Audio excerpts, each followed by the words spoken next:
Margaret Pole was one of the last living Plantagenets, born of royal blood. But never craving the crown. She didn't scheme for power. She didn't spark rebellion, and yet, her fate was sealed by the crown she never chased. In the end, Margaret would die not with dignity, but with horror, executed in a way so gruesome. It remains one of the most disturbing tales in Tudor history. Her story is not just about politics or titles. It's about a woman caught in the relentless tides of royal ambition, religious upheaval, and dynastic fear. And while Margaret might be remembered for the cruelty of her death, it's her life, quietly noble, fiercely loyal, and endlessly resilient, that deserves to be told. She lived through the fall of kings, the rise of empires, and the collapse of everything she once called safe. And though she never tried to seize power, the power around her never let her go. This is the story of Margaret Pole, noblewoman, mother, survivor, and ultimately, a martyr. Margaret was born on August 14, 1473, at Farleigh Castle in Somerset, into one of the most powerful families in England. Her father was George Plantagenet, Duke of Clarence, the brother of King Edward IV. Her mother, Isabel Neville, was the daughter of the legendary Richard Neville, the Kingmaker, Earl of Warwick. On paper, Margaret's future looked golden. She was the niece of a reigning king, daughter of a duke, and born into a dynasty that had once shaped the fate of England. But even before Margaret could walk, tragedy began to define her world. Her maternal grandfather died in battle just 2 years before her birth, fighting against her uncle Edward IV at the Battle of Barnet. Then, when Margaret was just 3 years old, her mother died suddenly, only 25 years old at the time, likely from a postpartum fever. Her father, already known for his volatile temper and erratic behavior, refused to believe Isabel had died naturally. He accused one of her ladies-in-waiting, Anchoret Twiniho, of poisoning her. In a display of raw power and irrational fury, George bypassed any formal justice. He had Anchoret dragged from her home, tried, and executed in the space of a single day. No fair trial, no evidence, just fear and vengeance. Even the jury admitted afterward that they'd condemned her because they were terrified of what George might do if they refused. This brutal act was not only a miscarriage of justice, it cast a long, dark shadow over Margaret's early life. A life that should have been wrapped in silk and safety was instead shaped by grief, scandal, and uncertainty. From an early age, Margaret must have understood that nobility was no shield from suffering, and that even within royal circles, love could quickly curdle into suspicion, and privilege could vanish overnight. Margaret's childhood, already marred by loss, took a darker turn in the years that followed. After Isabel's death, her father, George Plantagenet, spiraled into instability. He became obsessed with restoring his own power and status, not just for himself, but likely also for his young children, Margaret and her brother Edward. But George was reckless, and in the royal court of Edward IV, reckless ambition rarely ended well. In 1477, George's court astrologer, John Stacey, under torture, confessed to predicting the king's death, a confession that spiraled into accusations of treason against several of George's household members. Though George himself wasn't directly implicated, he couldn't leave well enough alone. He pushed the matter further, having one of the men's supposed declarations of innocence read aloud before the royal council, an open challenge to the king's authority. It was a mistake that sealed his fate. Edward IV had tolerated his brother's outbursts before, even past rebellions, but this time, he acted. George was arrested, tried for treason, and imprisoned in the Tower of London. On February 18, 1478, he was privately executed. Some whispered that he was drowned in a barrel of Malmsey wine, his favourite, though no one knows for sure. What is certain is that his downfall destroyed everything for his children. Because of the Bill of Attainder passed against George, all his lands, titles, and wealth were stripped from him and his heirs. Margaret and Edward went from the children of a powerful duke to political orphans overnight. With no inheritance and no official guardian, they were sent to live under the care of their royal cousins in the household of the crown. For a girl not yet 10 years old, it must have felt like being exiled within her own bloodline, still technically noble, still tied to royalty, but suddenly powerless. Margaret was growing up in a world where loyalty and lineage were dangerous. And even a child could suffer for the sins, or suspicions, of her father.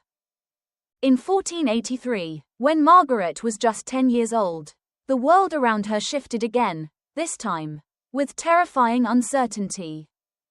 Her uncle, King Edward IV, died suddenly in April. His son, the 12-year-old Edward V, was named as his heir. But young Edward's reign would last only weeks, if it can be called a reign at all. Before his coronation, he and his younger brother, Richard of Shrewsbury, were placed in the Tower of London for their protection, but they were never seen again.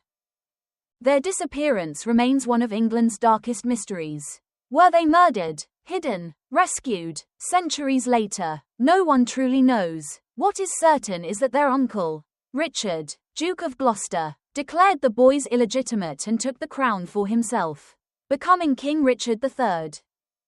With Edward IV's sons gone, attention naturally turned to others with Plantagenet blood, and that included Margaret and her brother Edward. Their father's attainder barred them from inheriting titles or estates, but it didn't legally prevent a claim to the throne, and in the vicious world of Tudor politics, potential was often more dangerous than ambition. Richard III seemed to recognize this. While he publicly declared that Margaret and Edward had no claim, he quietly moved them north. They were sent to live under guard at Sheriff Hutton Castle in Yorkshire. There, the young siblings were kept safe, well-fed, even educated, but also carefully watched. For Margaret, life became a quiet act of survival, while her brother was moved to London and placed under the care of Thomas Grey. She remained in Yorkshire, out of sight, out of mind. She was a girl born of royal blood in a country that feared what royal blood might become. There were whispers, gentle, dangerous ones, that perhaps young Edward, Margaret's brother, could be seen as a potential heir. After all, Richard III and his queen had not produced a surviving son. But nothing came of those whispers. Still, for a child like Margaret, each year was a tightrope, between nobility and invisibility, between privilege and peril. In the silence of Sheriff Hutton's cold halls, she likely began to understand a truth that would shape her life. Staying alive in a royal world sometimes meant staying quiet. In August of 1485, the battlefield at Bosworth changed everything. Richard III, the king who had imprisoned Margaret's family in cautious silence, was killed in combat. His challenger, Henry Tudor, claimed victory, and the throne, becoming King Henry VII. Though his right to rule was shaky at best, Henry quickly married Elizabeth of York, daughter of Edward IV, uniting the rival houses of Lancaster and York under the newly formed Tudor banner. But for Margaret and her brother Edward, this wasn't a fairy tale ending. It was the start of a new kind of danger. Henry's position, even with marriage to a York princess, was fragile, and there was one person whose bloodline posed a greater threat than any battlefield rival: Edward Plantagenet. Margaret's younger brother, as the last male heir of the Plantagenet line, Edward had a stronger claim than Henry ever could. He was just 10 years old, but in politics, perception can be fatal. And so, Henry did what nervous kings often do: he locked the boy away. Edward was taken to the Tower of London, where he would remain for most of his life. The move was calculated, but cold. While the rest of the country moved forward into a new royal age, Edward lived behind stone walls, more of a ghost than a prince. Rumors began to swirl in the years that followed. In 1487, a rebellion rose in the name of Edward, or at least someone claiming to be him. A boy named Lambert Simnel was presented as the young earl, supposedly escaped from the Tower. Henry responded with theatre. He brought the real Edward out of hiding and paraded him through the streets of London to prove the pretender was false. The rebellion was crushed, and Simnel was spared. given a job in the royal kitchens. But Edward was returned to the Tower, and the walls around him only grew thicker. For Margaret, now a teenager, the pain must have been layered. Her only surviving sibling was alive, but held like a criminal. She couldn't visit him, couldn't write to him, couldn't even speak his name without drawing suspicion. Though they had been separated since childhood, Edward's captivity must have felt like a wound that never healed. And Margaret herself, she stayed quiet, watched, waited, survived. In a world where being born into the wrong bloodline could get you imprisoned, or worse, Margaret's strength wasn't in seizing power. It was in staying still long enough to outlive the danger. At least, for a little while. By the late 1480s, Margaret Pole was no longer a child, but she wasn't yet free. At 14, she was of marriageable age, and under the new Tudor regime, marriage wasn't just a personal milestone, it was a political strategy. Her brother Edward still languished in the Tower, a living symbol of a dynasty the Tudors wanted to bury. But Margaret, she was useful in a different way. In 1487, Henry VII arranged her marriage to Sir Richard Pole, one of his loyal cousins. The match was not particularly grand. Richard was respectable, but not her equal in blood. Margaret was the daughter of a duke, niece to two kings. Richard was competent, well-connected, but decidedly lower ranking. To many, it looked like a deliberate move by Henry, a way to control a Plantagenet without resorting to violence. By marrying her to someone safe, someone loyal, he could prevent Margaret from becoming a rallying point for those who still dreamed of a Plantagenet restoration. But despite its political design, the marriage appears to have been a kind one. They lived modestly at first, beginning their married life at a manor in Buckinghamshire. When Richard's duties pulled him to Wales, to castles and councils, borders and battlefields, Margaret often stayed behind. Sometimes in Staffordshire, sometimes following him partway. Their separation was likely difficult, but she adapted, and when they were together, there seems to have been respect, and perhaps even affection, between them. Their first son, Henry, was born in 1492. Over the next decade, Margaret would have several more children, each one a quiet testament to her effort to build a life amid uncertainty. Still, the shadow of her past lingered. Though she was now married to a man loyal to the Tudor crown, she remained the sister of a boy locked in a tower, and her marriage, while offering protection, was also a reminder of how far she had fallen. Once destined for a high-ranking prince or foreign noble, she had instead become a silent thread in someone else's plan. But perhaps Margaret didn't mind. Perhaps, after years of fear and watching others fall, she welcomed something ordinary, something safe, even if that safety was only an illusion. Because in Tudor England, peace was never permanent, and Margaret's story was far from over. For a time, life seemed to settle into a quiet rhythm. Margaret and Richard Pole continued raising the growing family. Her husband was well respected in King Henry VII's court, serving as constable of various castles and eventually becoming Lord Chamberlain to Prince Arthur, the heir to the Tudor throne. Their status was modest, but secure. Margaret, for the first time since childhood, might have believed the danger had passed. But the walls of the Tower still held her brother. Edward, now in his early 20s, had lived most of his life imprisoned, forgotten by many, feared by others, but to those who opposed Henry VII's rule, Edward remained a symbol of lost legitimacy, and that made him a threat. In 1499, that threat became fatal. A new pretender, Perkin Warbeck, had been claiming he was Richard, one of the vanished princes in the Tower. He was charming, persuasive, and dangerously convincing. Once captured, Warbeck was imprisoned in the Tower as well, isolated from the outside world. He somehow gained Edward's trust. Whether Edward participated willingly or was simply manipulated, the two were accused of plotting to escape. To a king like Henry VII, already anxious and aging, it was all he needed. Edward was tried for treason and executed on November 28, 1499. No mercy, no second chances. He had lived his entire life behind stone walls, only to be killed as if he'd tried to climb over them. For Margaret, it was a quiet devastation. Though they had likely not seen each other in years, Edward was her last close family connection from her childhood. His death meant that she was now the final living child of George, Duke of Clarence, a woman carrying the full weight of a vanished lineage. And yet, life demanded that she keep moving forward. Within a few short years, Margaret gave birth to 3 more children, Reginald in 1500, Geoffrey in 1501, and her only daughter, Ursula, around 1504. Her family was growing, and, despite all odds, thriving. When Prince Arthur married Catherine of Aragon in 1501, Margaret was chosen to serve the new Princess of Wales as a lady-in-waiting. She and Catherine bonded quickly, a friendship that would shape the rest of Margaret's life. But fate, as always, had a cruel sense of timing.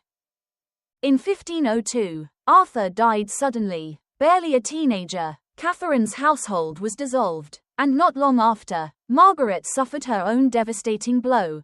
Richard Pole, her husband and anchor, died quietly and unexpectedly in 1504. No cause of death was recorded, only silence. The kind of silence that follows a life slipping away too soon. Now a widow at 31, Margaret was left with 5 children and no fortune.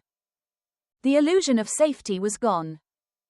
By 1504, Margaret Pole found herself in a position that no noblewoman ever expected to face, widowed, landless, and responsible for 5 children in a world where lineage could both elevate and destroy.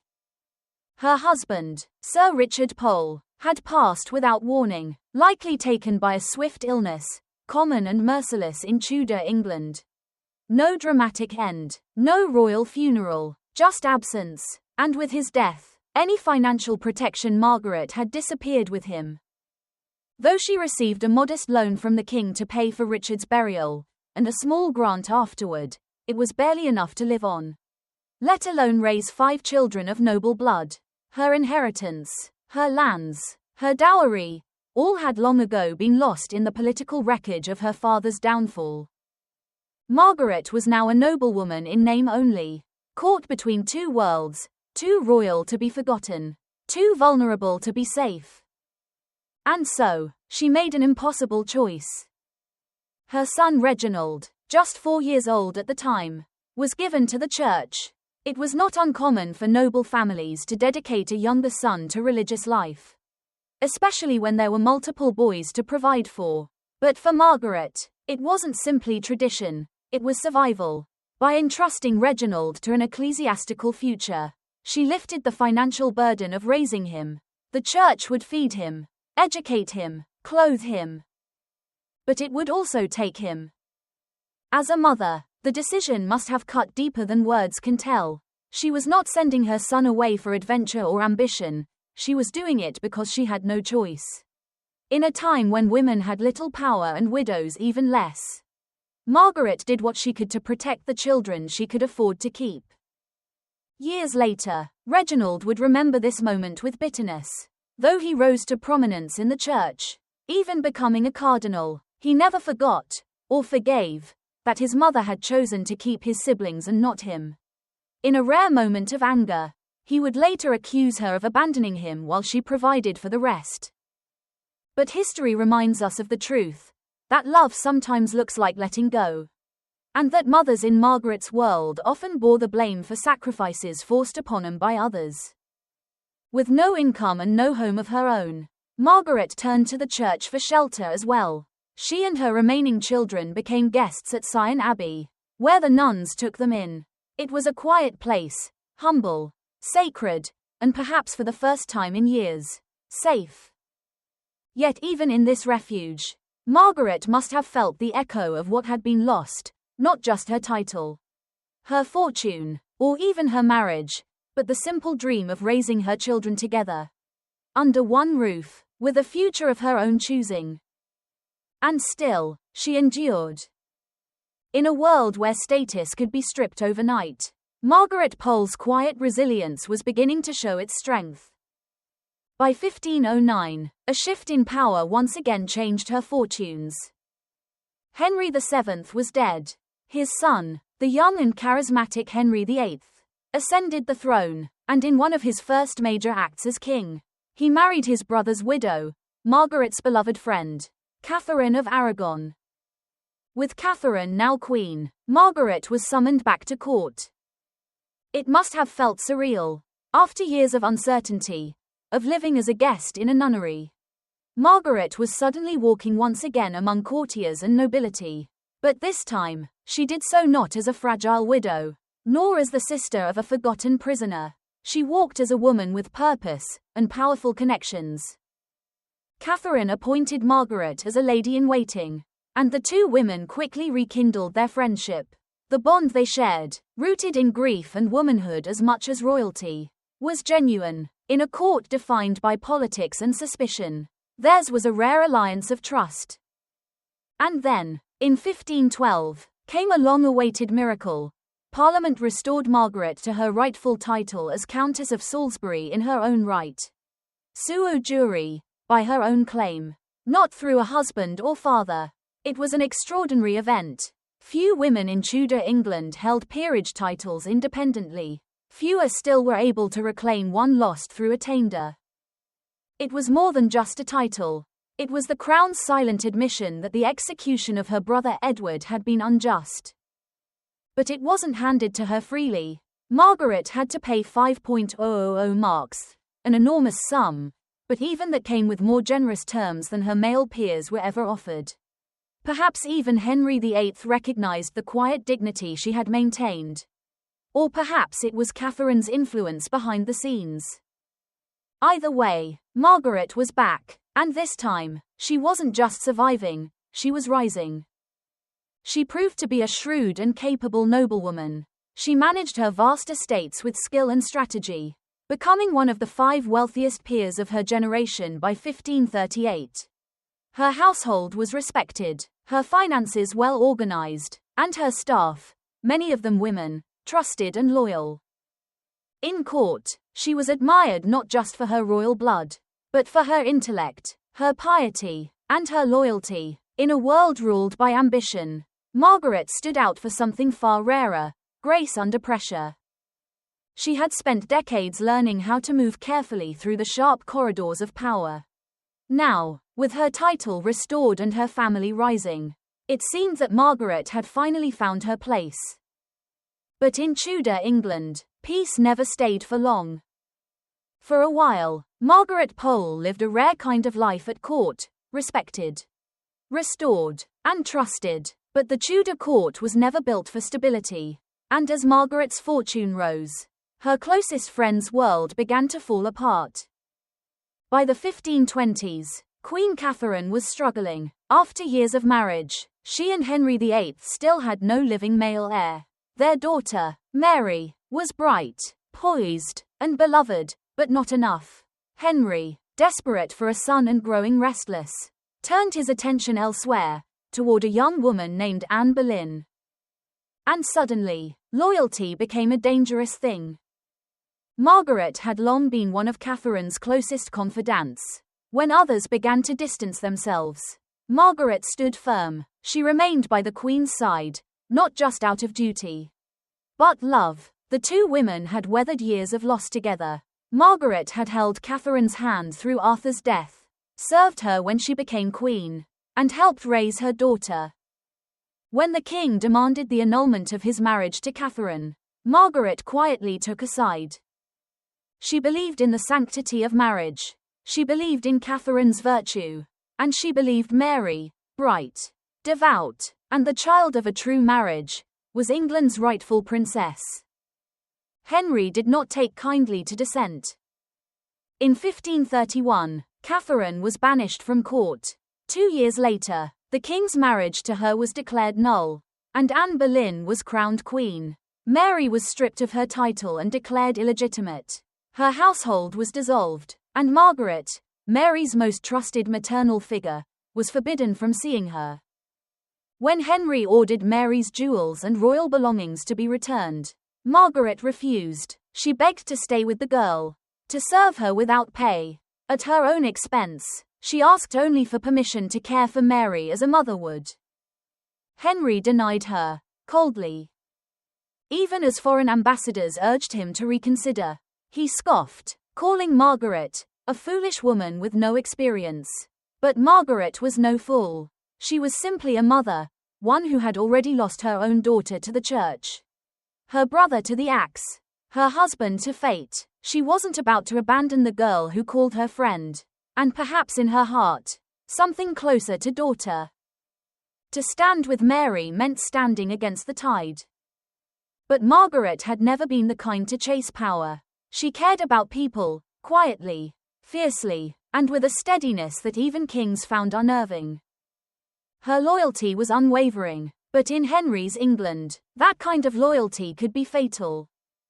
As Margaret Pole's world narrowed, her sons were stepping into one far more dangerous.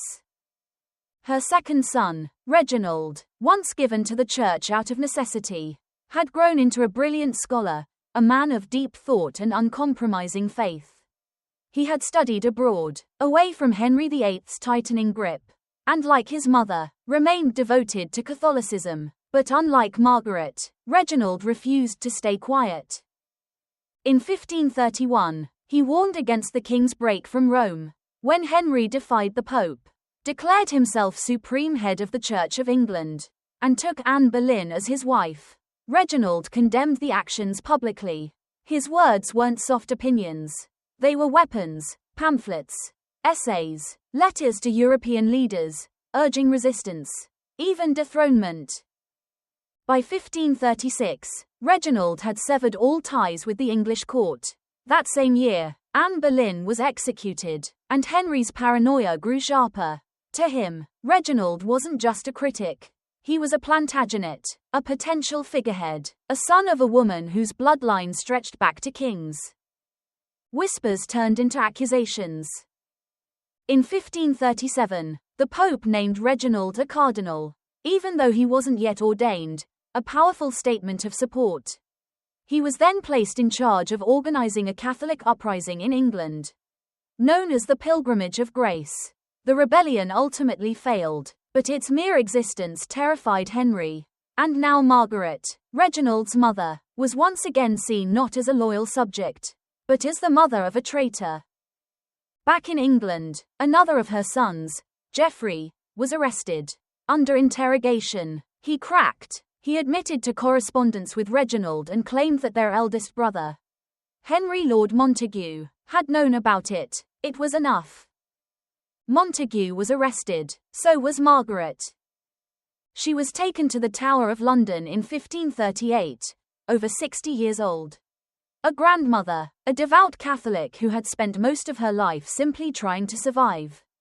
But to Henry, her quiet existence was no longer acceptable. Her bloodline, her children, her closeness to Mary, her unshakable loyalty to the old ways, it all added up to a single damning thing: threat. Margaret was interrogated, hard, but she didn't bend. One of her interrogators, Lord Southampton, later admitted, perhaps reluctantly, that he was impressed by her resolve. She didn't plead, she didn't panic, she gave clear, careful answers, and never once betrayed her son. But it didn't matter. In 1539, her son Montague was executed. Her grandson, also named Henry, was imprisoned in the Tower with her, barely a teenager, and Margaret herself was formally attainted. Her titles stripped, her lands seized. The sins of her son now rested on her shoulders. And yet, even now, there was no confession, no proof of treason, no trial. Only silence. Margaret Pole had survived monarchs, lost nearly every member of her family, and rebuilt her life more than once. But even a lifetime of caution and grace could not save her from the politics of fear. By 1540, Thomas Cromwell, the man most responsible for Margaret's imprisonment, had fallen from power and been executed. For a moment, it seemed she might be spared. She remained in the Tower of London, Yes, but she had her own servants. Her clothing was paid for by the crown. And her grandson was still with her. She was 67 years old, steadfast in her innocence. And still, Henry VIII kept her alive. Until he didn't. On the morning of May 27, 1541, without warning, Margaret was told she was to die that day. There had been no formal trial, no sentencing, no evidence, only the king's word, and his fear. The scaffold was not even properly built. A low block was prepared hastily in the Tower grounds. The usual executioner had been sent away. In his place stood a young, inexperienced boy, untrained for what he was about to do. Margaret, confused but composed, was led from her cell. She asked what crime she was being punished for. No answer came. Surrounded by a small crowd of witnesses, she offered a final prayer, asked that they pray for the king and his family, and gave a last message of love for Princess Mary. Then came the axe. The boy missed the first blow. He struck her shoulder. Then again, her neck, her skull, her back, hacking wildly, desperately. It took multiple horrific blows to sever her head. The execution was so brutal, so botched, that even those hardened by the violence of the time recoiled in horror. A noblewoman, a mother, a grandmother, slaughtered like a traitor, without justice, without dignity. And yet, in death, Margaret Pole became more powerful than her enemies ever imagined. Years later, her son Reginald, still in exile, received word of her fate. He called her a martyr. He did not weep in public. He withdrew to a room alone and mourned quietly. The woman he had once resented for giving him to the church had now died because of her love and loyalty, for him. For Mary, for her faith. In 1886, the Catholic Church would formally recognize what many already knew: Margaret Pole was no traitor. She was beatified by Pope Leo XIII, honored as a martyr for her faith and her courage. Today, her remains lie in the chapel of St. Peter ad Vincula, inside the Tower of London, buried near other victims of Henry's paranoia, including Anne Boleyn. But Margaret's story isn't just a footnote in Tudor history. It's a reminder that not all strength is loud, not all legacies are forged in battle. Some are written in quiet dignity, unwavering loyalty, and the refusal to become what fear demands. If her story moved you, if you believe voices like Margaret still deserve to be heard, don't forget to follow, subscribe, or share. Let's keep telling the stories of the women who history tried to silence.